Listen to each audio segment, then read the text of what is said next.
সুপ্রিয় শিক্ষার্থীরা, অনুশীলনী 10 পর্ব 5। আজকে আমরা অনুশীলনী 10 নবম দশম শ্রেণী অনুশীলনী 10 পর্ব 5-এ আছি। 5 নং পর্বে আমরা আজকে 15 নং প্রশ্ন এবং আনসার করব। ইতিমধ্যে কিন্তু আমরা 14 নং প্রশ্ন পর্যন্ত আনসার করছি এবং এর মধ্যে বেসিক একটা ক্লাস আছে, 5টি বেসিক একটা ক্লাস আছে। ওই ক্লাসটা সবাই দেখে আসবে, ঠিক আছে? তো ক্লাসটা দেখার জন্য তোমরা কি করবে, প্রথমেই দেখবা যে এই যে এখানে যে লোগোটা আছে, পিকচার, যা আমার যে পিকচারটা দেওয়া আছে, এই লোগোতে ক্লিক করবা। ক্লিক করার পরে চ্যানেলে প্রবেশ করবা। চ্যানেল থেকে তোমরা অনুশীলনী 10-এর একটা প্লেলিস্ট আছে, ওই প্লেলিস্টে যে প্রথম ক্লাসটা তোমরা দেখবা। যারা প্রথম ক্লাসটা করবা এরা এই ক্লাসগুলো একদম ইজি হয়ে যাবে, ঠিক আছে? 10-এ 10 এখান থেকে।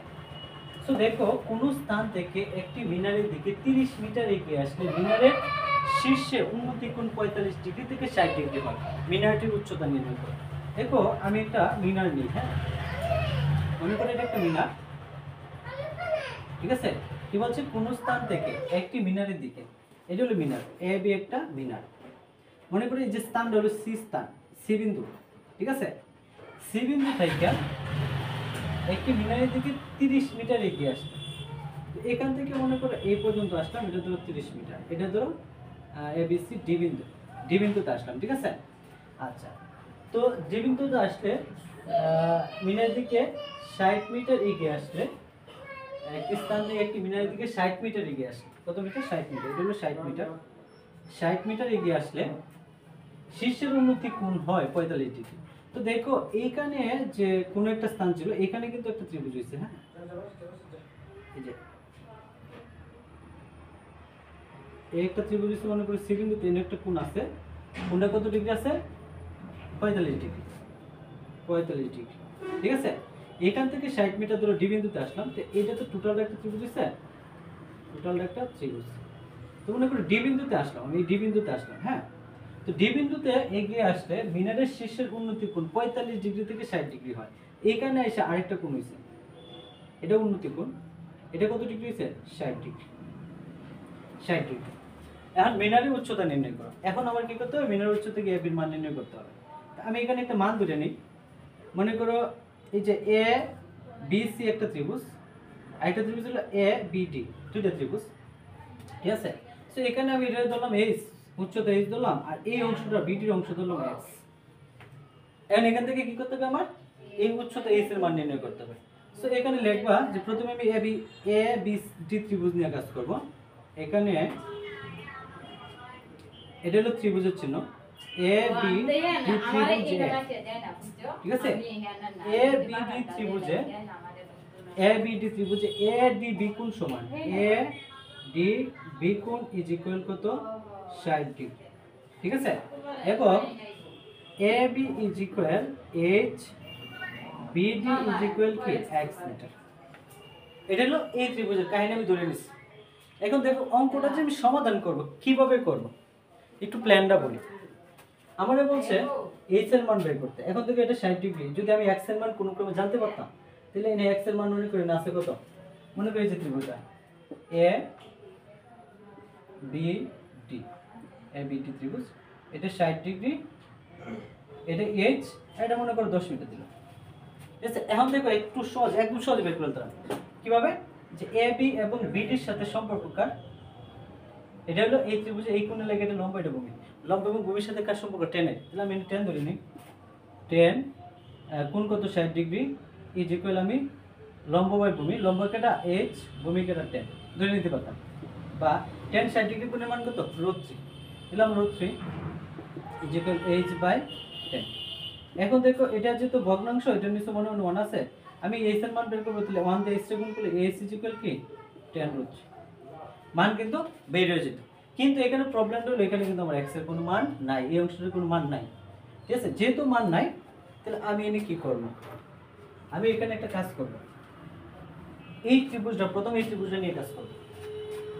আমি এই ত্রিভুজটার ক্ষেত্রে ধরবো যে, সুতরাং এই যে এ বি ডি ত্রিভুজে এ ডি বি কোণ সমান 60 ডিগ্রি না, তাহলে এ বি ডি, এখানে x এর একটা মান বের করব। তাই আমি লিখি tan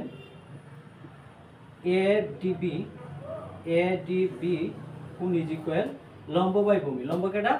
এ বি, ভূমি কেটা? বি ডি, বা tan 10 এডি বি কোণের মান কত 60 ডিগ্রি ইজ ইকুয়াল এ বির মান কত h বিটির মান কত x x বসাই দিলাম এ বির মান কত h বিটির মান কত x ঠিক আছে বসাই দিলাম তো বসাই দেওয়ার পরে এখন আমি একটা কাজ করব বা tan 60 ডিগ্রি মান কত √3 is equal h by h মানে নিচে কি আছে মনে মনে 1 আছে এখন তুমি চাইলে না h এর মান বের করতে বা x এর মান বের করতে তো আমরা x এর মানটা বের করি বা x দ্বারা √3 গুণ করলে √3x 1 দ্বারা h গুণ করলে h কেন এই 1 আসছে এটা যেহেতু ভগ্নাংশ 1 ধরছি 1 দিয়ে √3 এর ভাগ করলে √3 থাকে তোমরা এটা দিও না ঠিক আছে এটা দেওয়া যাবে না বা x এর মান বের করতে হবে x এদিক দিয়ে যে গুণ আছে প্রকান্তর করলে ওই দিক দিয়ে নিয়ে চলে কি হবে ভাগ হবে h বাই √3 সমীকরণ 1 মনে করি এটা সমীকরণ 1 ঠিক আছে আমি x এর একটা মান বের করে নিছি ঠিক আছে এখন যে কাজটা করব আমি টোটাল অঙ্কটা নিয়ে কাজ করব টোটাল অঙ্কটা কি a c b কোণ a c b কোণ নিয়ে কাজ করব তাহলে দেখো a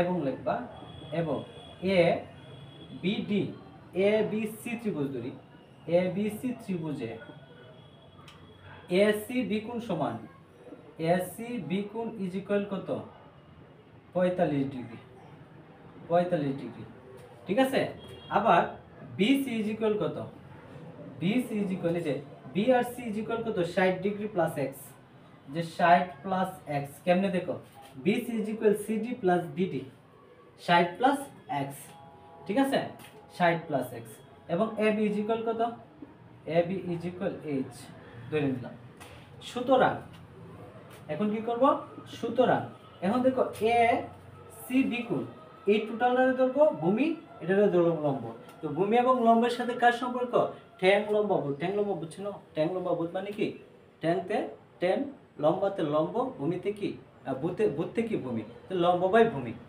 ট্যান তে আমরা লিখব ট্যান কি কোণ এ বি সি কোণ ইজ ইকুয়াল লম্ব বাই ভূমি লম্ব কেটা এ বি ভূমি কেটা বিসি বা tan ABC কোণের মান কত 45 ডিগ্রি বসাই দিলাম 45 ডিগ্রি ইজ ইকুয়াল AB এর মান কত h BC এর মান কত BC এর মান হচ্ছে 60 প্লাস x বা tan 45 ডিগ্রি কোণের মান কত tan 45 ডিগ্রি কোণের মান 1 কি 1 যারা এখনো ক্লাসটা দেখতেছো অবশ্যই তোমরা প্লেলিস্ট থেকে প্রথম বেসিক ক্লাসটা দেখে আসবা বেসিক ক্লাসটা দেখলে এগুলো একদম ইজি হয়ে যাবে ঠিক আছে 1 is equal h by 60 plus x বা এখন গুণ করব তো এটা যেহেতু ভগ্নাংশ এটা ভগ্নাংশের নিচে মনে 1 আছে 1 দিয়ে এটা গুণ এটা দিয়ে এটা গুণ আমি মান কার বের করব h এর মান বের করব তো আমি প্রথমে h নিয়ে আসি h ইজ ইকুয়াল কারণ আমাদের উচ্চতা h এর মান বের করব 1 দিয়ে 60 প্লাস x গুণ করলে 60 প্লাস x বা h is equal 60 plus x এর মান কত x এর মান h বাই √3 বসাই দিই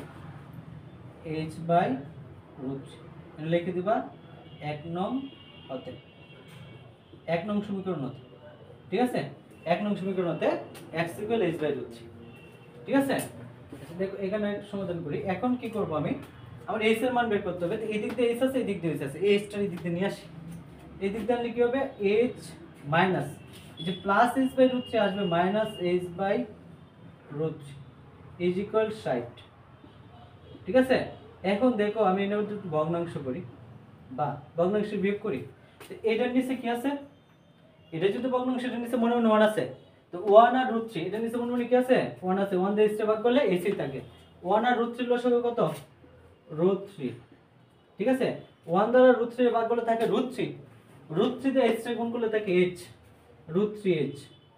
√3h মাইনাস √3 কাটতে থাকে 1 দিয়ে h গুণ করলে থাকে h ইজ ইকুয়াল 60 ঠিক আছে বা এখন দেখো এই না h আছে আমি একটা কাজ করি এই h আছে না এটা যদি ভাগ আছে এদিক দিয়ে নিয়ে যাই এদিক দিয়ে ভাগ এদিক দিয়ে দিলে গুণ হবে √3h h ইকুয়াল 60 √3 বা এতে h কমন নেই তাই কি √3 1 ইজ ইকুয়াল 60 ঠিক আছে h কেমনে কমন আসছে এই যে h কমন মানে কি h দা এই √3h তে কাটলে h এ কাটা থাকে √3 মাইনাস h এ কাটে দিলে থাকে 1 একটু দেখো বা এইচ ইজ ইকুয়াল কত আসে 60√3 by √3 minus 1 Anas 60√3 by √3 minus 1 এখন কত হলো 60√3 বাই √3 মাইনাস 1 কি কোনো আনস হলো?